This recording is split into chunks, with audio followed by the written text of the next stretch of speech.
Okay, what's up, tycoons? What's up, traders? Super excited for today's video. We're going to cover GME. We're going to take a look at BYND, Lucid, and also AMC, and go over why we saw some big squeezes in the market today. We had huge moves across the market on multiple stocks. We're going to cover those four in particular and really give you guys an understanding of how some of this stuff happens. And not only do you have to pay attention to short squeezes, but you need to learn about gamma squeezes. Okay, so if you take a look here, AMC did, or GME, the first one we're looking at, did really amazing, right? And so this one ran up over 20% from the lows to the highs today, just on the stock price alone. Okay, if we take a look at Lucid, right? Lucid actually ran up over 100% from its lows to highs today. If we take a look here, okay, we have the lows all the way down here from where we opened, and then all the way up to the highs today of 17.8. This was 100.45% move to the upside. Huge squeeze. We have Beyond Meat. Beyond Meat also saw a nice squeeze today. Okay, and if you take a look from its lows to its highs, another massive move across the market, over 25% on Beyond Meat. AMC did participate, okay, just not as strong. It wasn't as strong as some of the others, but from its lows all the way to up to its highs today was about a 10% move.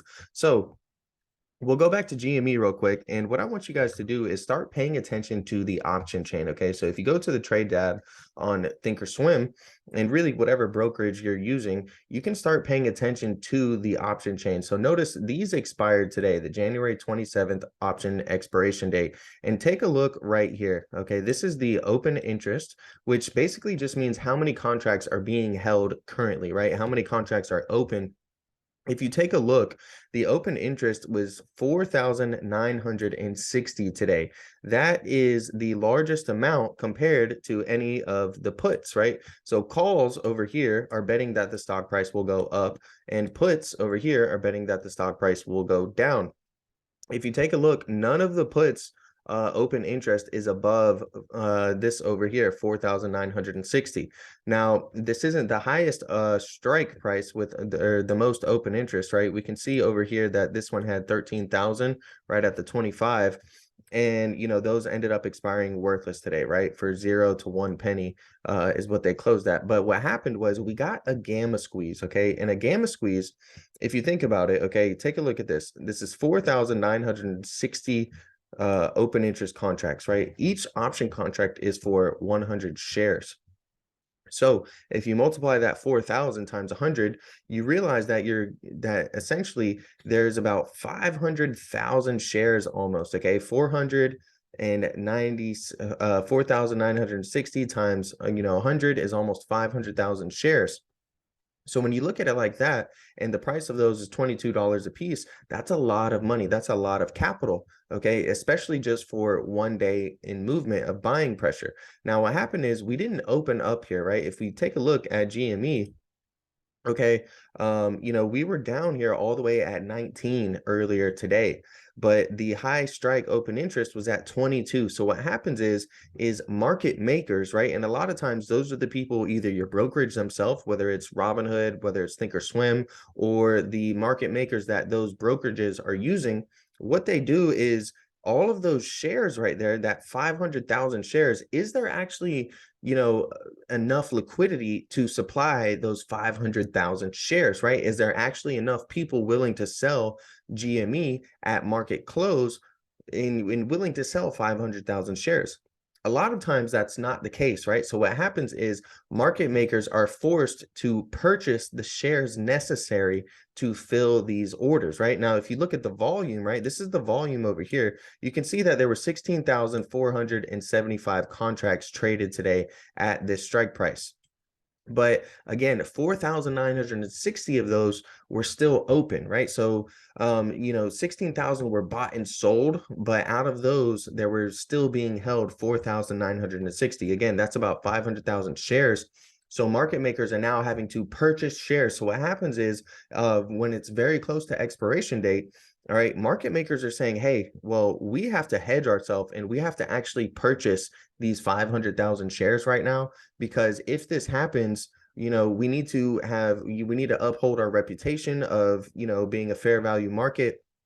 and really being a stable marketplace and not something like FTX with no liquidity, right? So what they're doing is they're providing the liquidity for those 500,000 shares possibly to be executed, okay? If people choose to execute those option contracts. So when it comes up over here to $22 at the strike price, they're now being forced to buy those shares. So that way, if you think about it, what happens is that causes a huge spike in a huge demand, right? All of a sudden 500,000 shares were just bought. Okay, and there's lots of day traders, there's lots of scalpers who are running scans and who are running, algos that are searching and tracking for these type of, high liquidity and massive buy volumes, right? So they come in and they see that, and they see that buying pressure. Look, so what happens is, if you zoom in a little bit, you see, we start rallying really hard, and then we come up here to 21 and we get close to 22, and look at what happens. We just really explode up there. You know why? Because market makers are hedging themselves. So rather than purchasing the shares to sell to, the people holding those option contracts at $23 or $22.50, they're buying it right before it gets to $22, because there's a high likelihood that it's going to continue that momentum and come up, and they want to hedge themselves, right? They want to be sure that if it does close above $22, that they're going to have the shares necessary to supply and sell to the people who purchase the option contracts at $22 a share. So maybe they purchase at 21.50, maybe they purchase at 21.90, maybe they purchase at 21.99. You have to remember, they're dealing in millions of dollars, 500,000 shares. Okay, and if they can get a 10-cent spread on those shares, selling them at $22, that's a decent amount of change just for 1 day of work. If you take a look at Beyond, right, Beyond Meat had a very similar situation. Okay, if we look at their option tab and you take a look, the strike right over here had 5,740. Okay, that was the open interest. That was the $18 strike that expired today. Take a look at the put side, right? The put side, the open interest is not that much, right? Even the in the money contracts are not that much. But over here, we see that 5,740 is the highest amount of open interest at the $18 strike. It's higher than all of these combined, or not combined, but it's higher than all of the other strike prices. So very similar to GME, what happens is when this thing starts rallying and we get close to here, right? We come up close to $18 in this range right here, and then there's a massive push afterwards. There's a huge another push. So not only is there a big move at open, okay, and we rally 11% here, it cools off, and what happens is market makers come in, and now they're forced to purchase that liquidity, right? They're forced to purchase basically 500,000 shares, so that way if these contracts do expire in the money, that they're going to be able to actually have the shares to sell to the people on their platform, right? Thinkorswim needs to be able to fulfill those option contracts, right? These are legal binding contracts. So think of how the system works, right? This is a really good way when you combine this with stocks that have high short interest, or a low, float, a low amount of shares available for purchase, because there's so many shares that are sold short. You can really get some very massive moves. And this is originally what happened with AMC and GME. Not only did they get, a short squeeze, but then they also started to gamma squeeze, right? And people are having to cover their shorts. Market makers are having to purchase shares to actually fulfill these option contracts, etc. Right? If you take a look at Lucid again today, had a huge, massive rally. And you take a look at their option contract, and it's a very similar situation. Look what happened here. 10,000 contracts, guys, 10,000 contracts at 100 shares a piece. That's a massive amount of shares. And this was at the $12 strike price. If you look over here, we did have a large amount of put option contracts. Now this is actually the volume, okay, right here. But the open interest, if you look, the open interest, these all expired worthless, right? We had 14,000 at the $8.5 strike price. So these aren't even valid anymore, right? Nobody's going to be selling 100 shares at 8.5 because it didn't close below 8.5.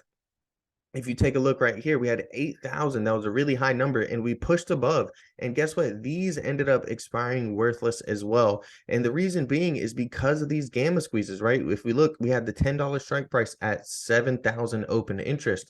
Look at where we were at when we started the day. We were below 10. Okay, so we're starting the day off at below $9, okay? And then what happens, we come up to 10, and this is 10 right here, guys. This level right here is going to be 10. Okay, so this is $10 right here, and look how quick it explodes after that. And the reason being, again, is because there's a high amount of open interest right here expiring today. These contracts were expiring today, and it caused market makers to purchase 100 shares for each contract, right?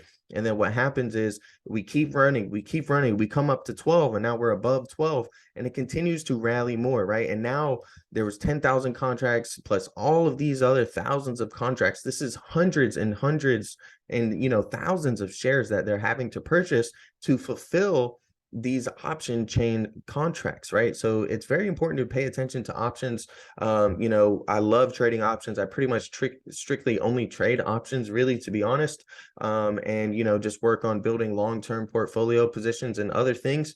And anytime I want to trade something, I'm trading options, right? And I'm paying attention to things that have the highest amount of open interest, things that have extremely high volume on the day.